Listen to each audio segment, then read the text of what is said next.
Eh ben, salut à tous les amis, c'est le Gros Dino, j'espère que vous allez bien. Et aujourd'hui, une petite vidéo deck profile, mais attention, ce n'est pas mon deck que l'on va faire aujourd'hui, puisque c'est un ami qui a gentiment accepté de nous faire la deck profile de son deck Gardien de la Porte.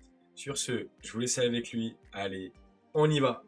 Bah alors, deck Gardien de la Porte, bah on va jouer le package classique de Sangha, de Suijin, de Kazejin.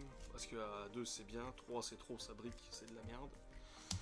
Ensuite, on va jouer 3 goules d'ombre du labyrinthe. La goule d'ombre, le royal, tu la défausses, tu vois tout le terrain. Quand l'adversaire il battle, tu lui pètes un monstre sur son terrain sans cibler, c'est génial. Donc 3 obligé. 2 chars du labyrinthe, parce que elle déjà tu peux la norme sans sacrifice, donc ça c'est bien. Tu places un monstre Sangha, Kazejin, Suijin de zone bannie de ton deck dans la zone magie piège. Tu places, donc tu prends pas H. Et en plus de ça, quand il y a le truc du labyrinthe, la magie terrain labyrinthe, tu peux détruire un monstre contrôlé par l'adversaire. C'est bien. Tu peux juste pas battle avec le tour où tu l'invoques, mais ça on s'en bat les couilles un peu. Ensuite de Prisme, parce que Prisme il est bien, il copie, tu l'invoques, tu déclares tu montes le gardien de la porte, tu peux copier Sangha, Kazejin, Suijin, donc tu peux vite avoir accès aux fusions. À 2 c'est bien, parce qu'on peut l'invoquer avec Héros Vivant, puis voilà. Ensuite le petit package pour draw, âme des magiciens et illusion du chaos, bah 2-2, et une préparation des rites pour tuto l'illusion du chaos. Et avec l'âme des magiciens, ce qui est bien, c'est que tu peux foolish Kazejin, parce que c'est un magicien, et en plus, du coup, ça te donne accès un peu plus rapide aussi aux fusions. Ensuite, petit engine cache tree, unicorn et de Fenrir. Une licorne, c'est un bon ratio, ça suffit, c'est des niveaux 7, tu peux faire des exis derrière, et en plus ça a des effets pas dégueux. Ensuite, en magie, on va jouer le terrain x3, parce que le terrain, as les 3 en main, tu spams le terrain x3 direct, et du coup tu places pareil un Suijin, Kazejin ou Sangha qui est banni dans ton deck dans la zone magie piège, et en début de battle phase de l'adversaire, tu pètes un monstre sur son terrain qui a moins de 1006 d'attaque, et c'est une fois, tu peux le faire à chaque tour. Donc à chaque tour, tu peux recycler tes Sangha, Kazejin, Suijin qui sont bannis. Ça, c'est bien. Meilleure carte du deck, double attaque. Ça, c'est t'arrives, tu as un monstre gardien à la porte, tu cibles une carte, tu la pètes. Et une fois qu'elle est dans le cimetière, tu la bannis et tu vas retuto du coup Sangha, Kazejin, Suijin qui est banni ou dans ton deck. C'est pas mal. Ensuite, tu as celle-là x1 qui est situationnelle, mais elle est fun. Parce que si tes points de vie sont inférieurs à ceux de ton adversaire, bah, tu cibles un de tes monstres gardiens de la porte. Donc, par exemple, t'as le gros, tu cibles le gros. Tu vas diviser par deux les points de vie de ton adversaire. Donc, si le mec il a toujours 8000, bah, ça passe à 4000 déjà, merci. Et le gardien de la porte va gagner 4000. Et pareil que l'attaque, tu la bannes et puis tu vas tuto un Suijin, Kajin ou Sangha. Ensuite, 2 naissances Kashtira, bah 2 c'est bien, 3 c'est trop. Parce que tu peux norme tes monstres du niveau 7 sans sacrifice, donc si jamais t'as besoin, il te manque Sangha et tout ça, c'est bien. Et puis pour les Kashtira, le petit engine, c'est parfait aussi.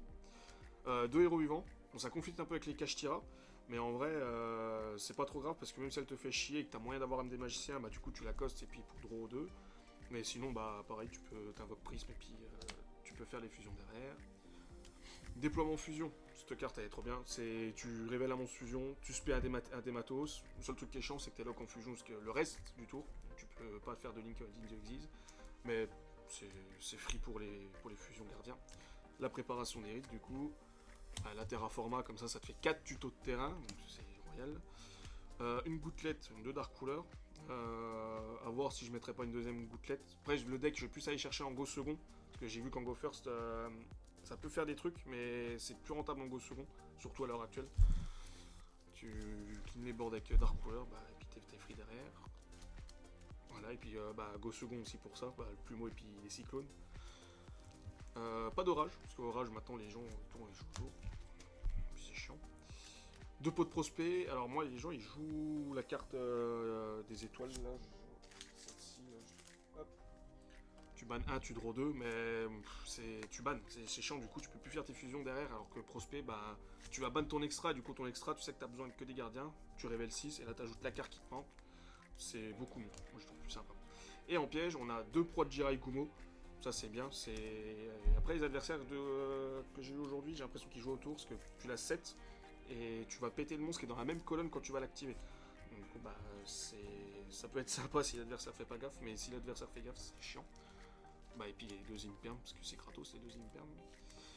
Et puis pour l'extra deck, Alors extra deck, on va jouer 3 gros gardiens de la porte à 3750. Lui il arrive, il fait le taf, et en plus 3 fois par tour, en effet rapide, t'annules des ciblages sur tes cartes que tu contrôles, t'annules, tu détruis. Et quand il quitte le terrain, bah tu respectes un gardien de la porte de max niveau 11 de ton deck ou extra deck. Donc tu spé n'importe lequel derrière, c'est royal.